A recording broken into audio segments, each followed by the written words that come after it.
three top priorities are, of course, jobs, to begin with. The government doesn't create jobs, government creates an environment for job creation. And right now it's really hard to get a business started in a community in Chicago. And I hope to make City Hall an advocate and an ally of people who are prepared to create jobs in the neighborhoods. The neighborhoods is a theme that runs through all of my issue approaches, because the city has grown up in a way that the neighborhoods have been forgotten. But we're one house. We have to make sure that the neighborhoods work, that in addition to what we have going on LaSalle Street, we also have job creation in the neighborhoods where people live as well. And that's going to take the collaboration and support of City Hall. And we have a number of programs, Chicago Connect, that provides a connection between the access to capital, access to licensing, permits, and the like, to simplify the process for people who want to create jobs in the neighborhood. Second priority, of course, is then education, which is really connected to that, and that is to make sure that we have schools in the neighborhoods. As a girl growing up in Chicago, I walked to school every day, and I got a quality education, world-class education. We need to make sure that every school in every neighborhood provides children there with the ability to get a quality education without having to go halfway around town or depend on a lottery to get into a selective enrollment school. So that's the second. The third, of course, is public safety, because without public safety, you don't have any of the above. Our seniors should not have to be hostages in their home because of the violence and the crime in our communities. And similarly, our children should not have to worry about walking to school because of the violence and the crime. We have, I mentioned in my opening remarks about the NAACP, we right now have more drive-by shootings than we had in lynchings in 1919. It's an outrage. And so making sure we have a superintendent of police who actually relates to the police in the communities, providing community policing so neighbors can be a part of it and work with the police to provide public safety in the community. Those are my top three. Thank you very much. Thank you.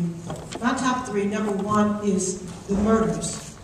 And to get the murders down, the crime. To me, crime is the essential thing, because you cannot start a business and grow a business. You cannot buy a house and expect it to increase in value, and our kids cannot learn with all these bullets flying around them, and people are afraid to walk the streets. So what I would do, number one, I will commit to you that I will work to reduce shootings by 20% in the first 2 years of my administration. And I do that by implementing programs like ceasefire, which the city has never funded. We haven't been able to get any funding for the city.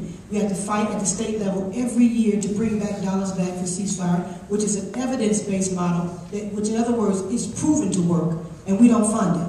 I think that that's the number one. Let's get the murders down so people can breathe, first of all. Number two, the school system. Kids are afraid to come back to and from school, so I think that it's important to keep safe passage going, where there's actually some support for kids as they go to and from school.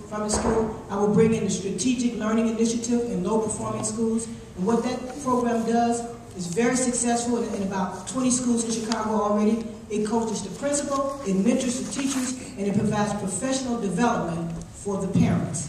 Using those three, they move the school forward, and they align the curriculum so that the kids are learning in third grade what they need to know for fourth grade, and everybody's working together. So they bring the school together as one unit, and that's for education. Number three, jobs. I think we've looked away from one of our greatest assets, and that's the rails. We have the third largest rail hub in the world, and the largest rail hub in the country. And according to the Department of Commerce, and I got 30 seconds, for every 10 jobs that we create on the rails, I mean, whether we incentivize them or fund them or however, they create 45 jobs for every 10 jobs that we create. So it's a job multiplier. And those rails have been sitting out there, and nobody's been thinking about them, and I'm thinking about them real hard, because those jobs come home to us. And not the Walmart jobs, $10 hour jobs. They're the $35 and the $45 hour jobs, and they're ours. And I'm going to make sure you get them.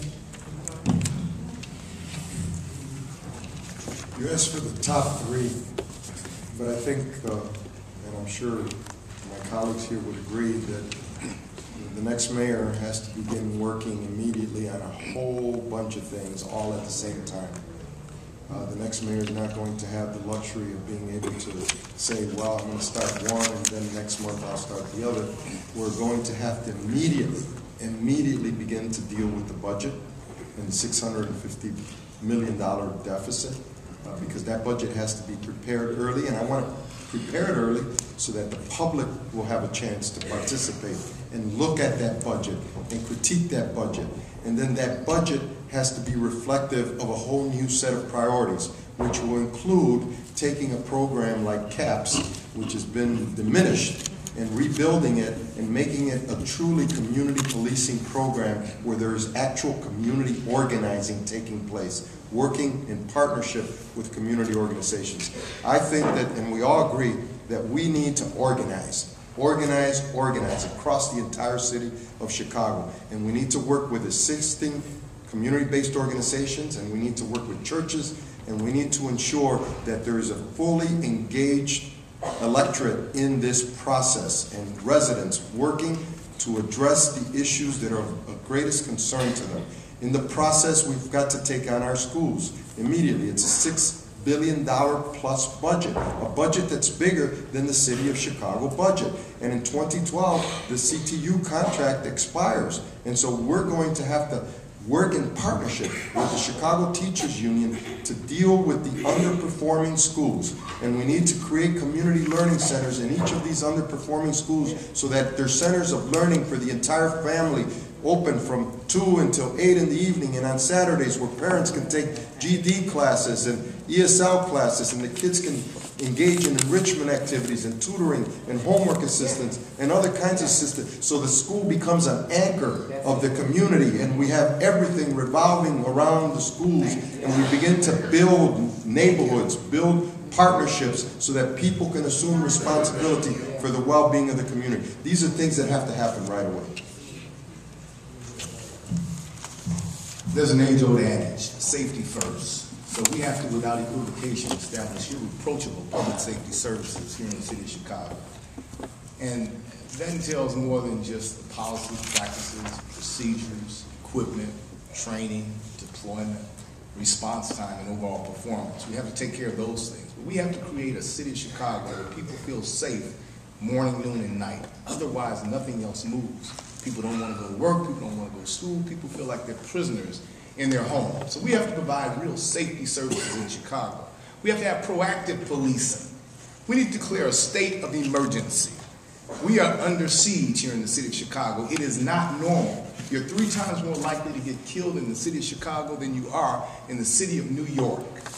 So we can't continue to exist like that. A state of emergency would include taking those police officers who are on desk duty and putting them out on the street and replacing them with civilian workers. We can do that immediately.